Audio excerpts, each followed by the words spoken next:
अस्सलाम वालेकुम नाज़रीन, मां है किंज़ा फ़ातिमा और ॾिसी रहा है न्यू मेरान न्यूज़। रुकयो था ख़बरनि ॾांहुं।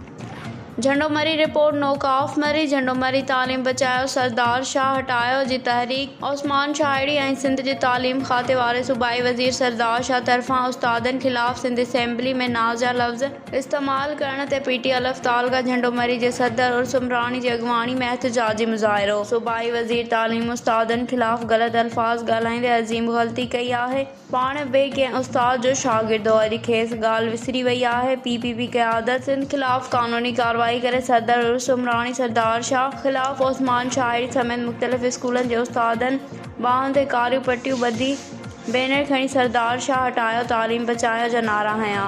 उन मौक़े ते ग़ुलाम रसूल राजपूत, ग़ुलाम मोहम्मद आकलानी, सज्जाद हालो, ग़ुलाम नबी मीरजट, गफ़ूर सोलंकी, शफ़ी सहवाल ऐं ॿिया पिणु मौजूद हुआ। टेस्ट ॾेई न आया हुआ। अच्छा, जॾहिं जंहिं दौर जी ॻाल्हि करे थो उन वक़्त में क्राइटेरिया मेट्रिक बेसिस ते रखियल हुई, जेके उस्ताद मेट्रिक बेसिस ते रखियल आहे। हीअ चए थो त न मूं जेके हींअर कया आहिनि उहे तव्हां त हींअर BSc ते भर्ती कया आहिनि, उन्हनि मां जेके उस्ताद आहिनि असां सां वेही असां डिबेट करे न सरदार शाह पाण टेस्ट ॾे, असीं टेस्ट ॾियूं था असां सां गॾु टेस्ट ॾे, पोइ ॾिसूं त केरु पास थिए थो केरु फेल थो थिए। असांजो मुतालबो आहे त वज़ीर तइलीम खे हटायो, वज़ीर तइलीम खे सरदार शाह खे हटायो, तइलीम बचायो। वधीक ख़बरनि ऐं अपडेट्स लाइ ॾिसंदा रहियो न्यू मेरान न्यूज़।